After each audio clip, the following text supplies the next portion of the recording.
Hello everyone. In this video, we will discuss the first chapter of Bipin Chandra's History of Modern India. Now, the first chapter is Decline of the Mughal Empire. इस video में page bye page I will do the discussion so that it will be easy for you to understand. Let's start with the first page. So basically what happened was कि Mughal empire जो था वो जो उसके contemporaries थे, जो उसके साथ वाले एम्पायर्स थे उस टाइम पे, वो बहुत जेलस थे मुग़ल एम्पायर से, बिकॉज़ मुग़ल एम्पायर इतना माइटी एम्पायर था और वो ऑलमोस्ट 200 साल तक उसने इंडिया पे राज किया. 200 साल कैसे? 1526 में बैटल ऑफ पानीपत हुई थी और औरंगज़ेब की डेथ तक 1707. तो ऑलमोस्ट 190 ईयर्स का जो पीरियड था उसमें उन्होंने राज किया. But problem I 18th century में, जब औरंगज़ेब की डेथ हुई 1707 में. उसके बाद से जो फर्स्ट हाफ था 18th सेंचुरी का, यानी 1707 से 1750 तक, उसमें मुग़ल एम्पायर जो था वो इतना डिक्लाइन होना शुरू हो गया और उसके इतने पीसेस होने लग गए, डिसइंटीग्रेट होने लग गया धीरे धीरे, कि जो एक ऑल इंडिया एम्पायर था 1750 तक, वो केवल कुछ एरियाज़ में था, दिल्ली के आसपास वाली एरियाज़ के बाद. और जब तक ये सेंचुरी ख़त्म हुई तो 1803 में, जब 19th सेंचुरी की बिगनिंग आप कह सकते हो, उसमें तो ऐसा हुआ कि ब्रिटिश आर्मी ने दिल्ली को भी कैप्चर कर लिया और जो मुग़ल एम्पायर के जो एम्परर थे, he was reduced to the status of a pensioner of a foreign power. वो बस एक पेंशनर थे फॉरेन पावर के. ठीक है. अब उसके बाद क्या हुआ कि अब ये जो प्रोसेस ऑफ डिक्लाइन है, ये हमारे लिए स्टडी करना इज़ वेरी इंपॉर्टेंट, क्योंकि ये बहुत हमें बहुत ज़्यादा इन्फॉर्मेशन देता है कि ऐसी क्या वीकनेसेस थी हमारी मेडिवल सोसाइटी में जिसको एक फॉरेन पावर ने यूज़ किया अपना एम्पायर यहाँ फॉर्म करने के लिए. So when we talk about let's start with Aurangzeb. ठीक है. तो औरंगज़ेब का क्या था? औरंगज़ेब को आपको पता है कि औरंगज़ेब से आप औरंगज़ेब का फर्स्ट हाफ से याद कर सकते हो आप, ऑर्थोडॉक्स. तो Aurangzeb was a Orthodox ruler. उन्होंने जिज़िया इम्पोज किया नॉन मुस्लिम्स पे. उसके बाद उन्होंने टेम्पल्स ब्रेक किए. ठीक है. तो इसकी वजह से क्या हुआ, यूनिटी और जो स्टेबिलिटी थी मुग़ल एम्पायर की, वो काफ़ी ज़्यादा वीक हो गई. लेकिन फिर भी उस टाइम तक ऐसा था कि जो मुग़ल रूलर था, एम्परर था, और जो आपका मुग़ल एडमिनिस्ट्रेशन था, वो काफ़ी रिस्पेक्ट कमांड करता था आपका, काफ़ी रिस्पेक्ट आपका कमांड करता था वो आपके इंडिया में. तो उसके बाद जब उनकी डेथ हुई औरंगज़ेब की 1707 में, तो मुग़ल्स में हमेशा याद रखना है आपको कि कोई भी क्लियर कट रूल नहीं था कि नेक्स्ट राजा कौन बनेगा. हमेशा ही बहुत ज़्यादा वॉर्स होती थी among the contenders to the throne. तो ये सब वॉर्स के बाद इनके 3 बेटों में वॉर हुई और फाइनली बहादुर शाह थ्रोन पे आए. ये बहादुर शाह और जो 1857 वाले हैं बहादुर शाह ज़फ़र, उन दोनों में फ़र्क है. ये हैं बहादुर शाह, वो हैं बहादुर शाह ज़फ़र, या बहादुर शाह 2 उनको बोला जाता है. तो बहादुर शाह जब थ्रोन पे आए तो उनको फर्स्ट उनका था कि भाई औरंगज़ेब के अंडर यूनिटी और स्टेबिलिटी बहुत ज़्यादा हिल गई है. तो उन्होंने क्या किया, उन्होंने सबसे पहले ये जो नैरो माइंडेड पॉलिसीज़ थी वो बंद करी. उन्होंने जिज़िया हटाया, उन्होंने टेम्पल्स का जो डिस्ट्रक्शन था उसको रोका. अब यूनिटी, अब क्योंकि उनकी इतनी नैरो माइंडेड पॉलिसीज़ थी औरंगज़ेब की, तो ये बहुत बड़ा रीज़न था कि बहुत सारे जो उनके हिंदू राजा थे उनके अंडर, उनसे उनकी कॉन्फ्लिक्ट्स हो गए थे. तो बहादुर शाह ने सबसे पहले स्टार्ट किया कि ठीक है, अब हम नैरो पॉलिसीज़ नहीं करेंगे और इसके अलावा अब हम क्या करेंगे, दोबारा से अपने टाइज़ इनसे मजबूत करेंगे. तो उसके लिए उन्होंने राजपूत्स के साथ फिर से अलाइंसेस बनाए. जो राजपूत थे आपके आमेर के और जो मरवाड़ के यानी जोधपुर के, उनके साथ उन्होंने फिर से स्ट्रेंथन किए अपने रिलेशंस. अब नेक्स्ट थे इनके जो बात बिगड़ी थी औरंगज़ेब की मराठास के साथ. तो मराठास के साथ इन्होंने क्या किया, मराठास के साथ इन्होंने 2 काम किए. पहला काम था, अब मराठास जो थे वो 2 टाइप ऑफ टैक्सेस जो थे उनका बहुत इम्पॉर्टेंट कंपोनेंट थे उनके रेवेन्यू सिस्टम के, उनके टैक्सेशन सिस्टम के. एक था आपका चौथ और एक था आपका सरदेशमुखी.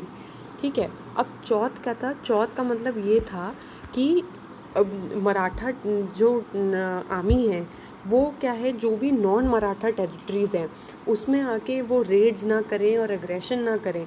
इसलिए वो बोलते थे कि भाई आप हमें जो भी आपका लैंड रेवेन्यू आप कलेक्ट कर रहे हो उसका 1/4 या 1/4 चौथ आप हमें दोगे। इससे क्या है, हम आपकी टेरिटरी में आके रेड नहीं करेंगे, एग्रेशन नहीं करेंगे। It is kind of a blackmail कि इतना 1/4 नहीं दोगे तो हम आपकी टेरिटरी में आके रेड्स करेंगे। दूसरा था सर देशमुखी। तो सर देशमुख आपको याद होगा कि ये डेक्कन में आपके रेवेन्यू कलेक्ट करते थे देशमुख्स। तो फिर सर देशमुख्स ने क्या किया, अब सर देशमुख मतलब क्या है, रेवेन्यू कलेक्टर जो है आपका Lord. Deshmukh is a Lord of the farms, उसके अंदर पेजेंट है। सर देशमुख इज़ लॉर्ड का भी लॉर्ड यानी ओवरलॉर्ड। तो अब क्या हुआ, अब शिवाजी ने बोला कि कुछ कुछ एरियाज़ ऐसे हैं जिसका मैं क्लेम करता हूँ, अपने हेरिडिटी राइट्स है मेरे उस एरिया पे, तो वहाँ का मैं ओवरलॉर्ड हूँ। वहाँ का जो भी देशमुख, जो भी लॉर्ड है, जो भी कलेक्ट करेगा उसका 10% वो ओवरलॉर्ड यानी सर देशमुख यानी मुझे देगा। ठीक है। तो जब बहादुर शाह आए तो उन्होंने कहा कि भाई ठीक है, अब हम चौथ तो बहुत ज़्यादा हो जाएगा, जितना भी रेवेन्यू कलेक्ट होगा उसका 1/4 देना, it is a big amount. तो उन्होंने कहा नहीं चौथ नहीं, but you can take 10% of the land revenue, जो कि आपको लगता है कि you have heredity rights to that land. अब इसके बाद क्या हुआ, आपको पता होगा कि बेसिकली साहू जी थे जो कि शिवाजी के ग्रैंडसन थे, उनको औरंगज़ेब ने इम्प्रिजन कर रखा था। तो इन्होंने बहादुर शाह ने उनको रिलीज़ किया। अब आपको लग रहा होगा कि बहुत टाइज़ मजबूत करने के लिए भेजा है, but one of the major reasons कि उन्होंने उनको रिलीज़ किया था, one of the major reasons was कि वहाँ पे ऑलरेडी एक रूलर बैठ चुके थे, जो उनके दूसरे ग्रैंडसन थे शिवाजी के, वो थ्रोन पे बैठे हुए थे। तो अब उनको था कि अगर हम इनको रिलीज़ करेंगे तो इन 2 ग्रैंडसन्स में फ़ाइट होगी थ्रोन पे बैठने के लिए, तो इससे एक सिविल वॉर होगी, तो मराठास की स्ट्रेंथ वीकन होगी अगेंस्ट द मुग़ल आर्मी। और तीसरे थे सिख। अब औरंगज़ेब के टाइम पे ये हुआ था कि जो सिख गुरु थे, गुरु तेग बहादुर, उनको औरंगज़ेब ने बिहेड किया था। तो उनके जो सन थे, जो 10th गुरु थे सिखिज़्म के, गुरु गोबिंद सिंह, उन्होंने एक अपनी आर्मी बनाई थी खालसा। तो अब इन्होंने क्या किया कि ये खालसा बहुत डिस्ट्रक्शन कॉज कर रही है, तो बहादुर शाह ने उन गुरु गोबिंद सिंह के साथ एक उस पे आए एग्रीमेंट पे। गुरु गोबिंद सिंह को एक बहुत अच्छा मनसब दिया उन्होंने, बट प्रॉब्लम ये थी कि जब इनकी डेथ हुई गुरु गोबिंद सिंह की, तो एक बंदा बहादुर करके थे, उन्होंने फिर से खालसा को रिवाइव कर लिया उनके डेथ के बाद। और बहादुर शाह ने काफ़ी कोशिश करी कि उनको कंटेन कर लिया जाए बंदा बहादुर को, बट वो काफ़ी कैंपेन्स भी उन्होंने लड़े, बट वो इतना ज़्यादा सक्सेसफुल नहीं हो पाए उनके पास, उनके बंदा बहादुर को कैप्चर करने में। अब ये सब प्रॉब्लम्स ऑलरेडी चल रही थी। अब ये इससे पहले, अब ये प्रॉब्लम्स जो हैं वो, अब ये जो प्रॉब्लम्स जो हैं वो सॉल्व हो पाती, इससे पहले क्या हुआ, डेथ हो गई। अब जब आपकी बहादुर शाह की डेथ हुई तो एक और फिर से सिविल वॉर शुरू हो गई। बट अब आपको ये याद रखना है कि सिविल वॉर जो थी, सिविल वॉर के में एक नया एलिमेंट ऐड हो गया। मुगल रूलर्स में जब सिविल वॉर होती थी तो हमेशा उसमें ये होता था कि वो जो सिविल वॉर होती थी उन लोगों में होती थी, उन प्रिंसेस में होती थी जो कि थ्रोन पे बैठने वाले थे। बट अब क्या हुआ, अब एक नया एलिमेंट आ गया। वो जो थे, वो नया एलिमेंट था एम्बिशियस नोबल्स। तो जो भी मिनिस्टर्स थे, नोबल्स थे, जो थोड़े ऑफिसेस होल्ड करते थे, तो उन्होंने क्या किया, उन्होंने weak contenders of the throne को इसमें सपोर्ट करना शुरू किया, ताकि वो वीक कंटेंडर अगर बन जाएगा रूलर, उसको इवेंचुअली हटा के ये एम्बिशियस नोबल्स राज करेंगे। तो बहादुर शाह के डेथ के बाद से ये शुरू हुआ। बहादुर शाह की डेथ के बाद आपके पास जो रूलर आते हैं वो आते हैं जहंदर शाह, और उनको एक एम्बिशियस नोबल थे जुल्फ़िकार खान, उन्होंने थ्रोन पे बिठाया था। और जहंदर शाह जो थे वो basically he was very weak, तो जुल्फ़िकार खान ही सब कुछ रूल वगैरह करते थे। अब जुल्फ़िकार खान का आपको ये याद रखना है कि जुल्फ़िकार खान ने एक new system of revenue collection शुरू किया था, which was the ijara system. The ijara system was basically the ijara system आप जो कहते हैं, इजारा सिस्टम जो था वो आपका ये था कि पहले क्या होता था, एक फिक्स्ड जो फार्मर्स होते थे उनको बता दिया जाता था कि इतना जो भी आप कल्टीवेट कर रहे हो उसका भाई 1/3 हम ले जाएंगे। बट अब क्या हुआ, एक मिडिल मैन बीच में ले आए इजारा सिस्टम के थ्रू, और वो मिडिल मैन क्या है, वो सब लोग बिड करते थे तो कि हम आपको मुग़ल एम्परर को इतना रेवेन्यू ला के देंगे, हम इतना ला के देंगे, हम इतना ला के देंगे। तो उसमें से जो हाईएस्ट प्रॉमिस करता था उसको राइट दे दिया जाता था रेवेन्यू कलेक्शन का। तो वो क्या करता था, उससे मान लीजिए बोला जाता था कि इतना % तुम हमें दोगे और जो बाकी होगा वो सब तुम अपने पास रख सकते हो। तो बेसिकली जितना स्टेट को ज़रूरत है उससे ज़्यादा कलेक्ट किया जा रहा था। तो इसका बर्डन किस पे आएगा, नेचुरली पीजेंट पे आएगा, क्योंकि जो मिडिल मैन था वो उतना तो कलेक्ट करता ही था जो स्टेट को देना है, पर वो उनको ऑप्रेस कर करके, उनको धमका के, डरा के और भी कलेक्ट करता था अपनी पॉकेट भरने के लिए। अब उसके बाद बेसिकली ये बहुत शॉर्ट टाइम के लिए रहे जहांगीर शाह और जुल्फ़िकार खान। उसके बाद इनकी जब डेथ हो गई तो उसके बाद एक नए रूलर जो थे वो थे आपके फ़ारूक सियार, और इनको भी एम्बिशियस नोबल्स थे, 2 सैयद ब्रदर्स उनको बोलते हैं, अब्दुल्ला खान और हुसैन अली खान। अब इनको क्या है, इन दोनों को भी, ये भी एक एम्बिशियस नोबल थे जिनको था कि हम भाई फ़ारूक सियार को थ्रोन पे बिठा दें, नॉमिनल नाम के लिए बिठा दें, बट राज हम ही करेंगे। बट ऐसा हुआ कि जब इन्होंने ऐसा किया तो इन्होंने 2 पॉलिसीज़ यूज़ करी। जैसे आप कह सकते हो कि जुल्फ़िकार खान ने जहाँ इजारा सिस्टम बनाया था, वैसे ही आपका जो आपके सैयद ब्रदर्स हैं, तो जब उन्होंने फ़ारूक सियार को थ्रोन पे बिठाया तो उन्होंने 2 इम्पॉर्टेंट पोजीशंस ले ली। एक थी आपके वज़ीर की और एक थी मीर बख्शी की, ठीक है।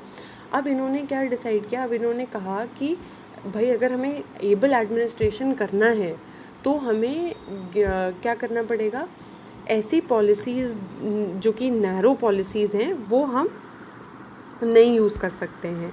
थोड़ा हमको हिंदूज़ और मुस्लिम्स के बीच का जो डिवाइड है वो हमें ख़त्म करना पड़ेगा। और इनका एक और रीज़न जो था सैयद ब्रदर्स का, वो ये था कि एक और रीज़न था इनका हिंदूज़ के साथ दोबारा से फ्रेंडशिप करने का। एक रीज़न था एबल एडमिनिस्ट्रेशन, दूसरा रीज़न ये था कि हिंदूज़, मराठास और इन सब का सपोर्ट अगर हमें मिल जाएगा तो हम वो यूज़ कर सकते हैं फ़ारूक सियार को ही ओवरथ्रो करने में, क्योंकि हमने जिससे बात करी कि ये एम्बिशियस नोबल्स का ट्रेंड शुरू हो गया था after the death of Bahadur Shah. तो अब ये हुआ, लेकिन बहुत बड़ी प्रॉब्लम ये थी कि इन्होंने ये दोनों किया तो इससे काफ़ी एबल एडमिनिस्ट्रेशन हो सकता था, क्योंकि पहले जो डिवाइड थी हिंदूज़, मुस्लिम्स, राजपूत्स, मराठास और इन सब में, वो इन्होंने कम किया, तो ये काफ़ी ज़्यादा प्रोग्रेस कर सकते थे। बट सबसे बड़ी प्रॉब्लम ये हुई कि फ़ारूक सियार जो थे वो इंटरफेयर करने लग गए कि भाई मैं भले ही वीक हूँ बट मैं किंग हूँ और तुम लोग मेरे मिनिस्टर्स हो। तो इवेंचुअली इनको क्या करना पड़ा, पहले सबसे बड़ी प्रॉब्लम थी, इन्होंने फ़ारूक सियार का मर्डर कर दिया। अब इन्होंने जब फ़ारूक सियार का मर्डर कर दिया तो इनके लिए प्रॉब्लम शुरू हुई, जो नोबिलिटी थी वो उनके अगेंस्ट होनी शुरू हुई। तो कौन से 2 फैक्शंस इनके अगेंस्ट हुए। एक फैक्शन ऐसा था जो ये बिलीव करता था कि अगर ये इन्होंने सैयद ब्रदर्स ने एम्परर को ही मर्डर कर दिया तो क्या गारंटी है कि कल को ये हमारा मर्डर नहीं करेंगे। तो ये बहुत पावरफुल सेट ऑफ नोबल्स थे। तो इसमें से एक पावरफुल नोबल का एग्जाम्पल है निज़ाम उल मुल्क, जिन्होंने बाद में हैदराबाद फाउंड किया।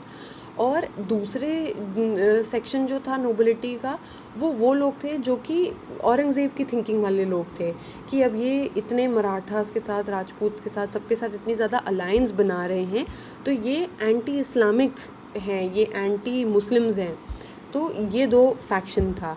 अब क्या हुआ, फ़ारूक सियार की डेथ के बाद इन्होंने एक और नॉमिनल राजा को थ्रोन पे बिठा दिया, वो थे आपके मोहम्मद शाह। अब मोहम्मद शाह को इन लोगों ने अंडर एस्टिमेट किया। मोहम्मद शाह को इन्होंने सोचा कि उनको भी बहुत आराम से पपेट की तरह यूज़ कर लेंगे, बट जब मोहम्मद शाह ने देखा कि भाई इससे पहले वाले एम्परर को मर्डर कर दिया इन लोगों ने, और तो उनको भी एक डर था अपनी लाइफ का, तो उन्होंने जो उनके एम्पायर में जो एंटी सैयद ब्रदर सेंटिमेंट था पावरफुल नोबल्स का, और जो उन नोबल्स का जिनको लग रहा था कि ये एंटी इस्लामिक प्रिंसिपल्स पे वर्क करते हैं, उन्होंने उनके साथ अलायंस फॉर्म किया, और इन्होंने मोहम्मद शाह ने उनकी हेल्प से ये जो किंग मेकर थे सैयद ब्रदर, फाइनली इनको ही मर्डर कर दिया। अब जो मोहम्मद शाह हैं, क्योंकि अब ये थोड़े टेंशन फ्री हो गए, और सैयद ब्रदर्स जो कि बहुत खतरनाक किंग मेकर्स थे, उनकी डेथ हो गई, तो इनकी रेंज जो है वो काफ़ी लंबी रही। ये थे 29 ईयर्स के लिए। 1719 में स्टार्ट किया था इन्होंने, और ये 1748 तक आपके रहे थे। 29 ईयर्स के लिए ये आपके रहे थे। अब क्या हुआ, अब इसमें क्या हुआ कि जो सबसे पावरफुल नोबल थे उस टाइम पे, निज़ाम उल मुल्क, जिन्होंने सैयद ब्रदर्स के अगेंस्ट आवाज़ उठाई थी, मोहम्मद शाह ने उनको अपना वज़ीर बना लिया। But Mohammad Shah was a very luxury loving ruler, ठीक है। He was very fond of living a life of ease. तो इनके पास अभी भी मौका जो था कि भाई जो राजपूत राजाज हैं वो अभी भी हमारे साथ थोड़ा बहुत लॉयल हैं, जो मराठास हैं वो साउथ में कन्फाइंड हैं, तो इनके पास अभी भी एक मौका था। But because he was so absorbed in a life of luxury, तो इन्होंने ध्यान ही नहीं दिया स्टेट के अफेयर्स पे, और जो बहुत ज़्यादा फ्लैटरी करते थे मिनिस्टर्स, वो सब के साथ ये ज़्यादा इन्वॉल्व थे। तो जो निज़ामुल मुल्क थे इनके वज़ीर, ही वॉज फेड अप कि ये एक कैसा रूलर है जो कि भाई इंटरेस्टेड ही नहीं है कि स्टेट के बारे में कुछ करने के लिए। तो निज़ामुल मुल्क गॉट फेड अप, उन्होंने वज़ीर की अपनी पोस्ट छोड़ दी, and he went in the south and he set up his own principality in called Hyderabad in 1724। अब ये एक मोमेंट था, ये बहुत सिंबॉलिक मोमेंट था, क्योंकि ये बताता है कि अब ऐसा नहीं था कि लोग जो हैं वो बहुत लॉयल थे स्टेट के लिए। जो भी लोग अब बहुत अनहैप्पी थे, वो छोड़ के मुग़ल एम्पायर को अपना एक नया स्टेट इस्टेब्लिश करने लग गए थे। तो देखते ही देखते बहुत सारे स्टेट्स और ये सब प्रिंसिपैलिटी सेटअप होने लग गए, ठीक है। और इनका फ़ायदा जो ये था, जो इतना केओस हो रहा था, उसका फ़ायदा किसने उठाया? अब ऑब्वियसली जब दो लोगों में लड़ाई होती है तो कोई ना कोई तीसरा फ़ायदा उठा लेता है। तो ये जो फ़ायदा था, ये फ़ायदा उठाया आपके एक इंटरनल पावर ने, विच वॉज द मराठास, और एक थी आपकी foreign power which was Nadir Shah. तो अब मराठास जो थे, साहू जी रिलीज़ कर दिए गए थे, तो वो वहाँ पे उन्होंने अपने दूसरे कंटेंडर के साथ वॉर और जीत ली थी। तो उन्होंने कहा कि यार देखो, ये मुगल्स बहुत डेंजरस सिचुएशन में हैं, सब लोग इनसे अलग हो रहे हैं, यही टाइम है, हम इनको अटैक कर देते हैं। तो ये नॉर्थ साइड में आ गए, ठीक है। अब इसके बाद एक बहुत बड़ा वो रीज़न था, अब थे नादिर शाह। तो नादिर शाह का क्या था? नादिर शाह ने जो सबसे बड़ा, Nadir Shah who was Nadir Shah basically, आपको पता होगा कि जैसे मुग़ल एम्पायर था, वैसे ही आपका इंडिया में मुग़ल एम्पायर था, इनके कंटेम्प्रेरी ईरान में या पर्शिया में थे सफ़ेविड्स। तो सफ़ेविड्स जो थे वो शिया थे और मुग़ल सुन्नीस थे, बट फिर भी इनके में एक बहुत अच्छा रिलेशनशिप था, क्योंकि बाबर को इन्होंने हेल्प करी थी, ये जो आपका सफ़ेविड एम्पायर था, हुमायूं को उन्होंने हेल्प करी थी। उसके बाद हुमायूं से इन्होंने हेल्प करी थी उनको शेरशाह के अगेंस्ट फिर से थ्रोन दिलाने में। बस उन्होंने ये कंडीशन दी थी कि आप हमें खंडर रिस्टोर कर दो, जो कि एक प्रिंसिपैलिटी थी इनकी सफ़ेविड रूलर्स की। बट हुमायूं ने वो टालते रहे। फाइनली ऐसा हुआ था कि जब शाहजहाँ ने रिबेलियन कर दिया था जहांगीर के अगेंस्ट, तो एक सफ़ेविड रूलर थे शाह अब्बास, उन्होंने कैप्चर कर लिया था खंडर को।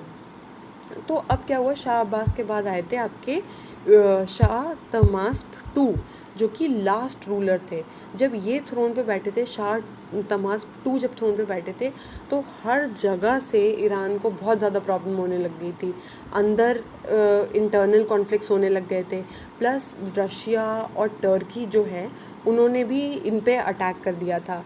तो इनके बहुत एबल जनरल थे शाह तमास्प टू के, वो थे नादिर शाह। उन्होंने अंदर की सिचुएशन संभाली, उन्होंने रशिया और टर्की से जो भी टेरिटरीज खो गई थी सब वापस ली, और उन्होंने जब देखा कि आई एम सो केपेबल, इतना सारा अचीवमेंट मैं कर सकता हूँ, तो उन्होंने साफाविद डायनेस्टी को ही एंड कर दिया और खुद ही थ्रोन पे बैठ गए। तो नादिर शाह जो थे, जब उन्होंने देखा कि मुग़ल्स का ऐसा हाल हो रहा है कि भाई सब लोग इनसे टूट टूट के अलग अलग जा रहे हैं, तो इन्होंने अटैक कर दिया। अब नादिर शाह ने जो अटैक किया था वो था आपका बैटल ऑफ करनाल। 1 सेकेंड, मैं अभी आपको दिखाती हूँ ये कहाँ पे दिया हुआ है।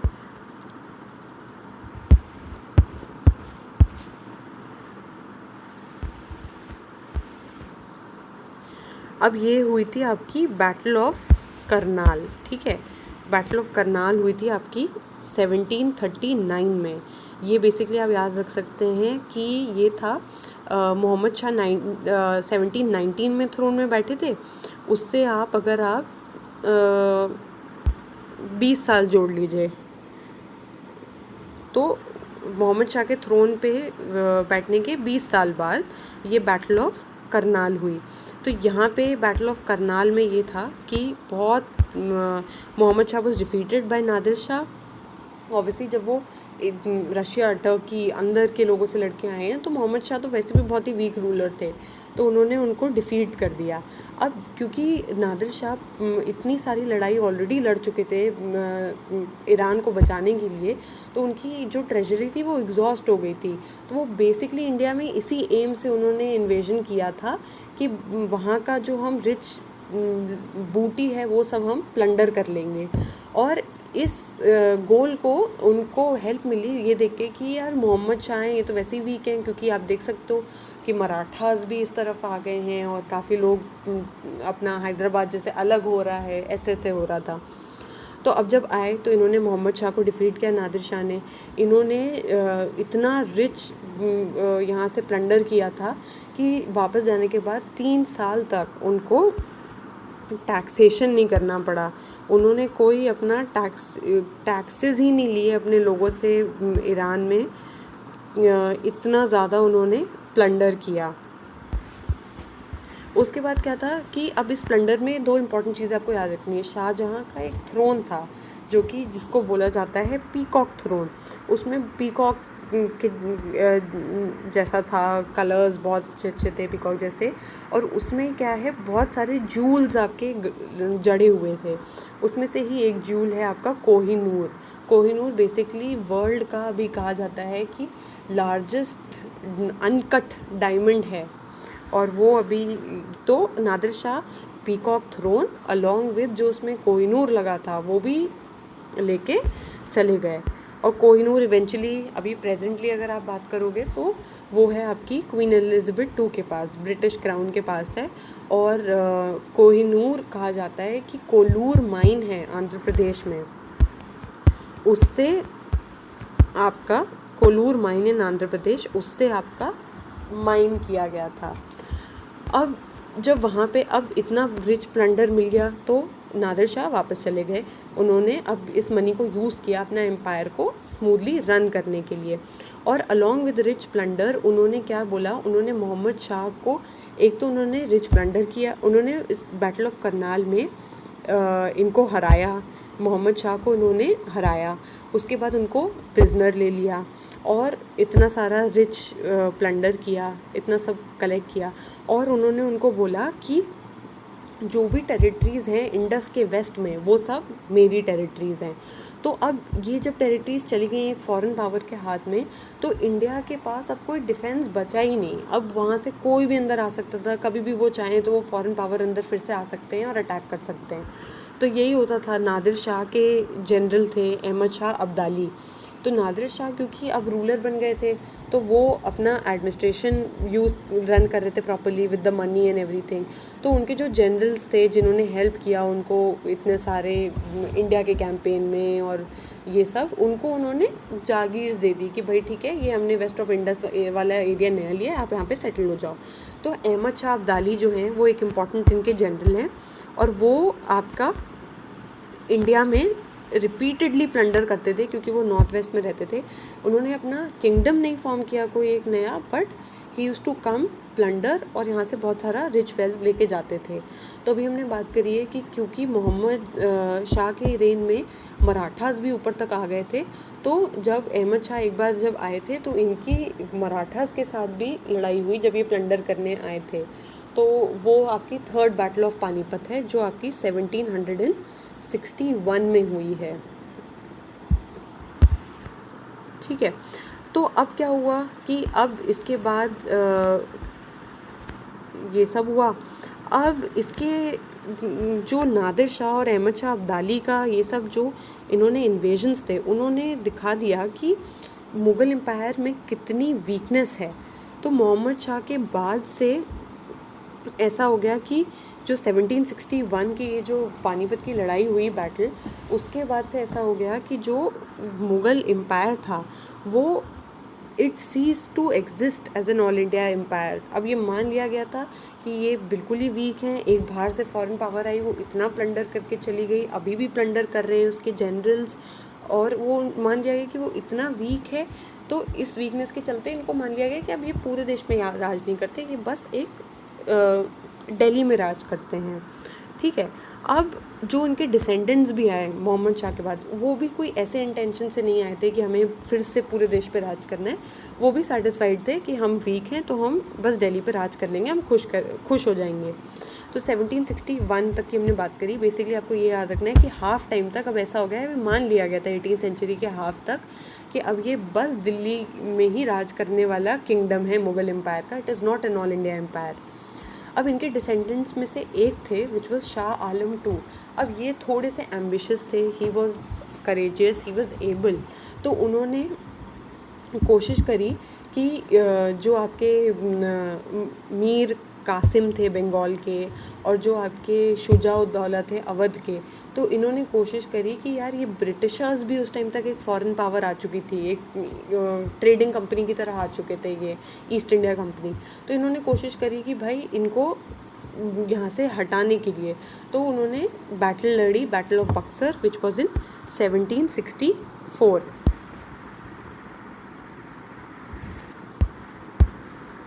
1764 battle of Buxar, but eventually वो ये भी बैटल हार गए और वो एक मियर पेंशनर की तरह रहने लग गए। अब वो जब एक मियर पेंशनर की तरह रहने लग गए तो ऐसा हुआ कि उनको भी लग रहा था कि यार, because I told you he was very ambitious, I told you.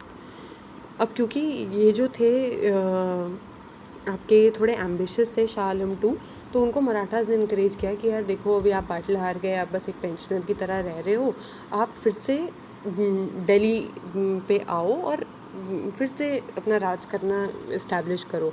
But जब ये वापस आए मराठास के इंसिस्टेंस पे, बट जब ब्रिटिशर्स ने देखा कि यार ये again he is planning to do something with the Marathas against them, तो उन्होंने 1803 में फाइनली आके उनको हटाई दिया। शाह आलम II को उन्होंने 1803 में फाइनली उनको हटाई दिया।